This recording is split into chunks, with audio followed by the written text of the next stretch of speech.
can, yeah, yeah. Awesome. Good. Right, just speaking to you, David, or is there anyone else I need to unmute today? I think I'm going to be it. Okay, great. I'll start the recording and introduce you, and we can go into the Defender Finance project. Okay, sounds good. Hello and welcome to the WellCoin Talk community. I'm Glenn, your host. Today we have joining us Defender Finance, looking to build a multi-chain stable yield farming protocol, and we can go into that and the tokens and the ecosystem shortly. But first, David, can you give us a background and your experience? That'd be great. Sure. Let me start with the team, and I'll tell you how I fit in then. The core team has been together for a while. They've worked on several projects in the past, IT related and other things. They developed a sister protocol that we have to Defender called Champion Finance that started in July of last year. And the intention of that was to expand to different networks, to different like that Champion Finance is on the Avalanche network, and they had plans to move to Binance or other networks. They decided to leave Champion there as a separate protocol, and that's where Defender came in. So in the core team, there's a couple main founders. There's a head of development that has a staff of several developers that a pool that he can draw from to do the actual coding work. I came in after a month or two. I had been involved in some earlier DeFi projects before this. Grape and Frozen Walrus that I'm sure people are familiar with. I got involved in Champion in the initial protocol and just as an investor, and was active on their Discord. And because a lot of users, that come into these protocols are wanting to learn and new and didn't have experience, I just volunteered my help and answered questions there. And based on that, they asked me to help them as a mod on the Champion Discord, which I did. And then after a while, they asked me to even take that a little bit further and gave me an official title of the head of community there. And so when we started Defender Finance, they asked me to continue in that position with Defender Finance too. So that's how I came to be part of the team with the rest of the group. Okay, great, David. Thanks for the introduction. Maybe we can start with an introduction to the Defender Finance project for community investors. That'd be great. Sure. Defender in its core is a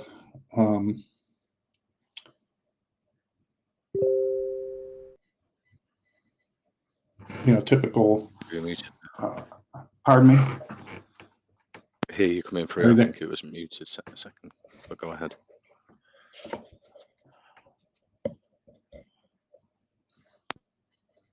Are you there, David? Yeah, I think so. Can you hear me now? Yeah, I can hear you now. Yeah. Okay, I'm not sure what happened there. Defender is a typical protocol, just similar, like I said, similar to Champion. We have what we would call a boardroom and vaults or farms. In our protocol, we call our boardroom the fortress. We have the share token in the Defender protocol is Shield. The peg token is Sword. So it's a typical type like you would see in other protocols along the way too. What's different about Defender specifically is, and it actually started in Champion, some of the workings are the same or similar between the two. The main problem with a lot of these protocols is that the peg token, as we've seen in the past, loses peg, and then it's hard to get it back. So to fight that, or to work around that, both protocols have developed a different way of releasing the peg token. Instead of the peg token being the reward token in the boardroom, the peg token, when it is emitted, goes entirely to the Dow Treasury, and that token then is sold back to the community or to investors as a way to invest into the protocol. And the rewards that come out of the fortress in our Defender protocol is what we call a CL token. That's a version of a locked LP in our protocol. So it's just a way to establish a deeper liquidity and keep people from running sales on the peg token and causing it to go below peg. So the Dow controls the peg token and sells it, or can even buy it back from the market on an as-needed basis to keep peg at a price that they determine they want to maintain. I see, David. Yeah, and so what sort of staking options are there for investors in the staking vaults? You've got stable coins and your token you can stake as well. Yes, in our farms, in our vaults, the only staking options, or all the staking options, are LP forms, again, to encourage investors to build liquidity in the protocol. So you can stake either of our tokens in the Defender Finance protocol, the Sword or the Shield token, as an LP pair in the farm, or our sister protocol, Champion Finance. You can stake the share token there as CHAM, and you can stake that as an LP pair in the farm in Defender Finance to earn rewards too. I see, David. And in the future, I think you're going to have Citadel tokens. So you've got the Sword, Shield, and the Citadel token. What's the use cases for each token? I think one token you've told is the stable coin for the ecosystem. Yeah, the Citadel is kind of Defender's version of EMP Money's detonator product. If anyone's familiar with that, it's a LP node type staking option. You invest in the Citadel via our peg token LP.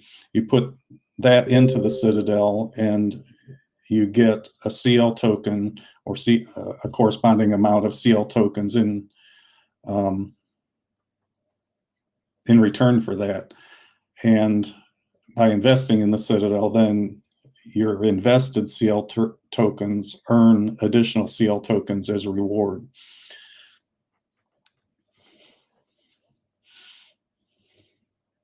Yeah, I see. Sorry, I wasn't unmuted there. So you've got the cross-chain to Polygon as well. Which token is that going to be? And that's going to happen in the 4th week of January as well. Correct. We're our Genesis for the Binance Smart Chain. This AMA is at a good opportunity for everyone, because that launch on the Binance chain will be in 2 days on, Monday my time, but the 9th, and you can see that on our website. It's just a little more than a day. We'll be doing our Genesis for the Binance Smart Chain, and then Polygon will be 3 or 4 weeks after we get done with the Genesis here. We'll be moving to the Polygon network. All the tokenomics, all the token names and everything will be identical across both networks. It'll still be the Shield token. If you see on the Polygon website isn't up yet, but you'll see on our current website, you'll see the Shield token with a B at the end of it, Shield B and Sword B. Those will be the token names or the token designators for the Binance Smart Chain. And then when it gets launched on the Polygon network, it'll be Shield P and Sword P. So other than that, how it works and everything will be identical. The functionality will all be exactly the same. The rewards will all be exactly the same. How you get in, functionally will be the same. Obviously, you'll use different funds depending on what network you're on, and the LP that's formed on those different networks will be for the share token. It'll be the main token of that network, BNB or Matic when it's on Polygon. For the Shield token, Shield is always paired to Ethereum, so it'll be paired. The LP for the Sword token will be on both networks, will be Ethereum. Okay, great, David. And you've got the treasury you mentioned briefly. What's the profits being used for from the treasury for the future? Is it like marketing, buyback, and burns? Yeah, like I said, since the PEG token is when it's emitted goes to the treasury, so the treasury manages all that, all of the rewards then that come out of the fortress, our boardroom, are created via when investors buy into the protocol and they form their LP. The hard assets, that they use to form their LP are provided to the treasury, and then the treasury turns around and uses those to form the CL tokens that are given out as rewards in the fortress. So the treasury will manage those, whether that's BNB and Matic or whatever funds are used to buy into the protocol. Those will be managed by the treasury. I see, David. And the DAO you mentioned as well, is that a DAO based on how many tokens you hold to how many voting rights you would get as an investor? The DAO is probably a informal DAO right now, I guess is the best way to say it. It's pretty much team managed at this point. The details of the DAO haven't been flushed out and turned into an actual permanent DAO with voting rights. That's on the roadmap to be developed at a future time. Great, David. And going back to the stake in the vaults, the farming, I mean, what sort of APRs, APYs can investors make, and sort of do they put their own stable coin into certain parts of that through the vaults? There's no set return amounts. It's just going to be based on market demand, the investors that get in and how much demand there is in each area for that token or for that pool or that whatever part of the protocol they may be investing in. Okay, and have you had a audit on the smart contracts for the tokens? Yeah, our contracts are audited. They're locked for 12 months, and that would be part of the responsibilities of the DAO when the DAO is officially formed, would be to, after that 12 months is up, to determine if there was changes necessary or desired to the contract that would be done at that time. But instead of being totally locked, the contract is just locked for a period of 12 months. But the team, I should have mentioned when I was talking about the team, the two main founders have been KYC'd. Aaron, who's our CEO, has doxed himself in a couple videos on the Champion Finance website and our YouTube channel there. and as I mentioned to your question just now, the contracts have all been audited, and those audits are posted on our docs online and on the website. You can get to those to see those. Okay, great. And what's the marketing plans going forward? Let's say over the next quarter, how are you promoting the tokens and the the vaults and the staking and the farming? It's primarily been through AMAs that we're starting to do more of now. And I should have mentioned that as part of when discussing my side of why they brought me on board. Most of the core team is headquartered in the Far East, so time wise, and their English level is not what they desired, anyways. To do AMAs, not that they can communicate fine, but they asked me to come on to be able to handle AMAs and to have a presence in. I'm in the U.S., so to have somebody on this side of the globe to answer questions and stuff. In addition to that, I myself have done some infographic diagrams on how the ecosystem works and the different areas, and based on those diagrams, we produced some videos that kind of give an animated view of how those work, and I think it's very beneficial for people to take a look at those. The diagrams themselves are available on the website. I forget what that's called. Hold on just a second. Let me look at that. If you go into the Defender app, it's on the strategy menu option on there. You can see the diagrams there. Those same diagrams are available on our Discord channel, and links to the videos are there as well. So you can, because it's seeing how everything works together. It's kind of a lot to take in all at one time to see the farms and the vaults and the citadel and the fortress, and we have rebates functions too, and so it's better to take it a piece at a time and learn one section. And I think those diagrams and videos do a fairly good job of giving that to people in a way they can look at and follow along and learn from. Definitely, David. Yeah, tutorials and everything help new investors understand that. I must admit, reading the white paper, it seemed quite confusing and complex. With all the tokens and how they interlink in the ecosystem, and yeah, different people learn differently. Some people can read white papers and it makes total sense to them. I'm not necessarily one of those people. So some people like to see it in visual form or hear it, so we try to give it to them in as many different ways as we can, and hopefully that'll help more people in the long run. Definitely, yeah, that's great that you cover both bases. Let's open it up to community investor questions. Let's see, Syed, you had a question for David at Defender Finance. Go ahead. Yeah, thank you, Glenn.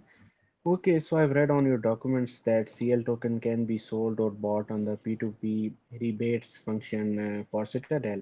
In case of emergency, user can sell their CL token. So I was just thinking that what factors will determine the price or value of the CL token when the user is selling them? Sure, that's a great question.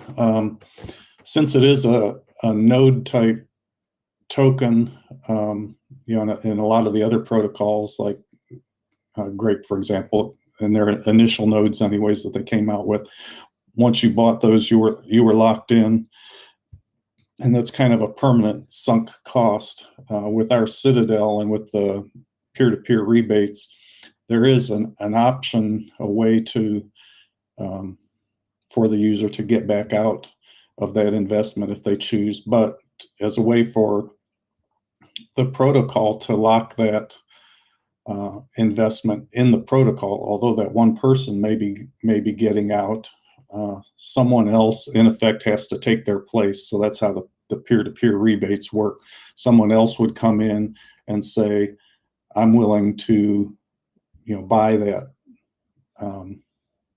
CL token, and to do that they have to form the same LP that the initial investor did. Obviously, like you were are asking at in your question, the longer that person has been invested in the Citadel or had that CL token in there, since that CL token gives you 365% or up to 365% return, on your investment. As that progresses, as those amounts have been paid, that the value of that CL token is diminished.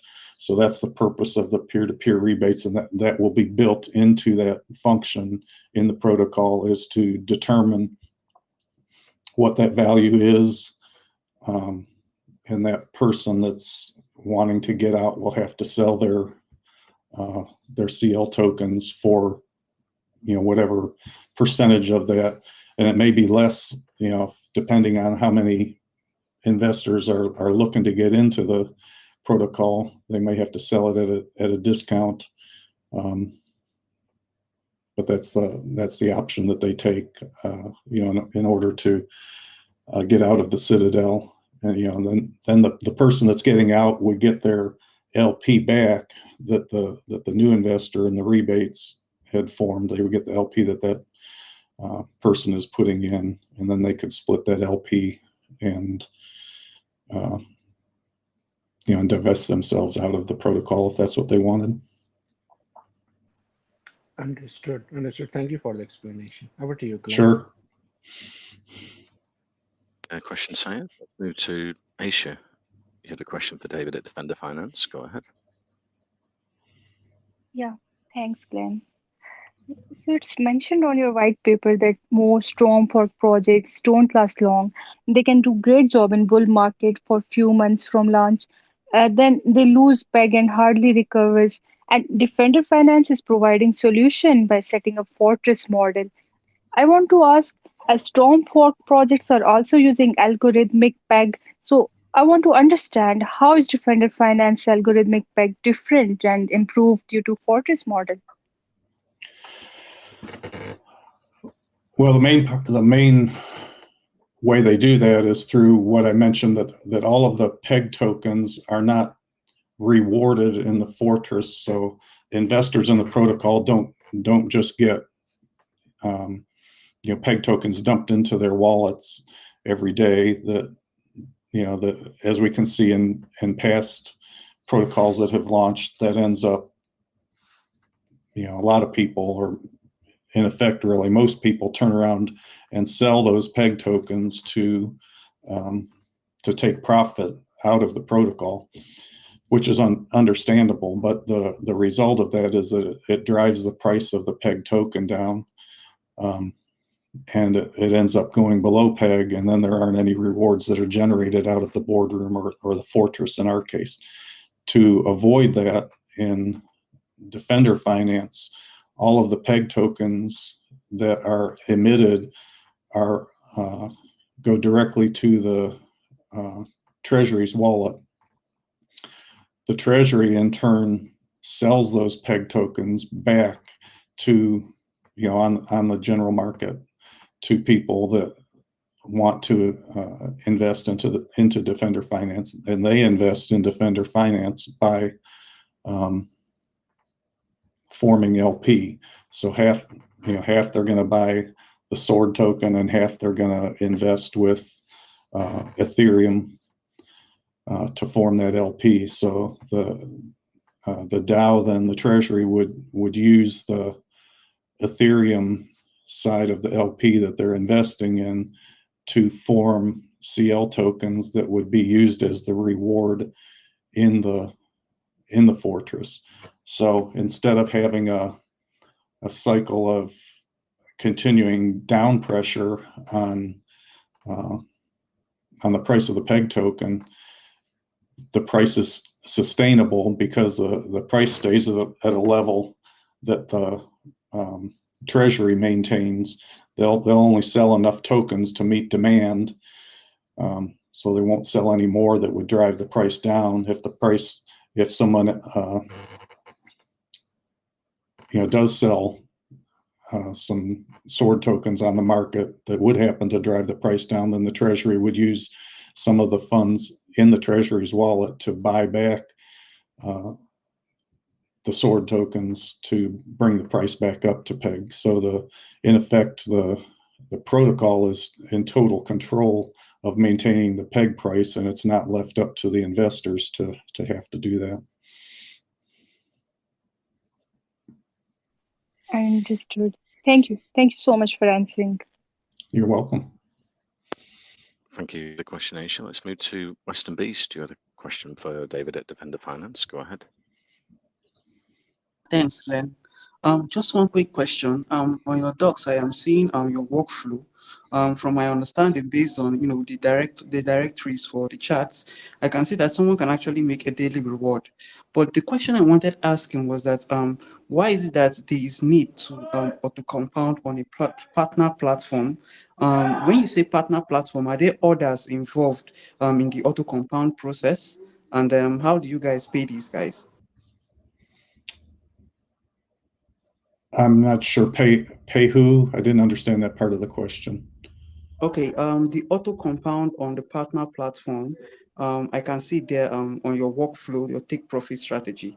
The auto compound is actually in a color that is not highlighted in the token flow directory. Can you explain more of the auto compound on the partners platform for me?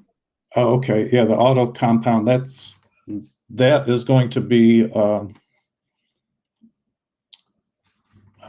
a new area specific to, it's actually part of our sister protocol of Champion Finance. It will be a Beefy Finance. It's a fork of Beefy Finance, so we'll have our own yield optimizer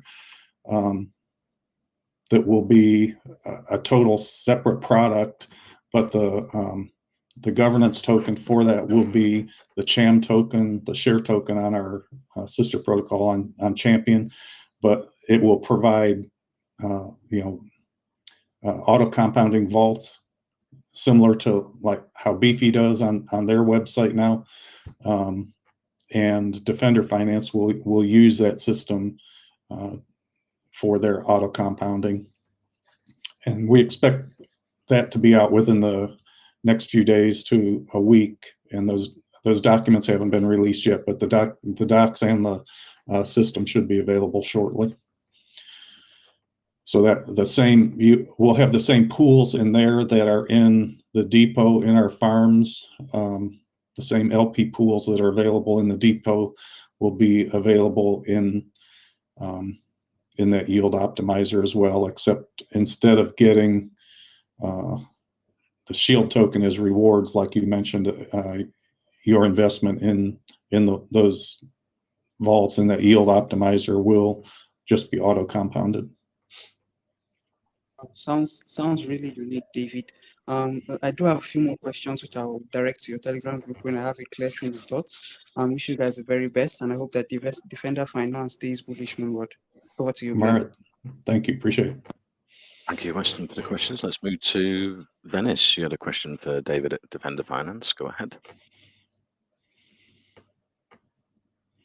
Yeah, thank you so much, Glenn. So David, I had a few concerns, and the fact that the core team will decide on the timing of buybacks and will not publicize them until after the protocol is back in expansion. I think it could potentially create opportunities for front running and harm the interest of the community. Also, I read that a DAO fund is controlled by the developers and will later move to a governance system to vote on using funds. I think it could potentially create conflicts of interest or lead to decision making that is not in the best interest of the community. So, could you please explain these concerns of mine or these issues? I can't address them directly as I'm not part of the core team that makes those decisions. But I will tell you that having been involved with the team since a month or so after they launched, there's several teams in DeFi that, after checking out lots of protocols, that I would say are trustworthy. Although this team is smaller and I guess their reach is smaller. I don't want to say the team is necessarily smaller, but the knowledge base, the number of people that know about champion finance and defender finance aren't nearly as big as some of the other bigger names in DeFi. But this team has impressed me as much as any other team that's out there, and their desire to give back to their communities and to make sure that they're always there to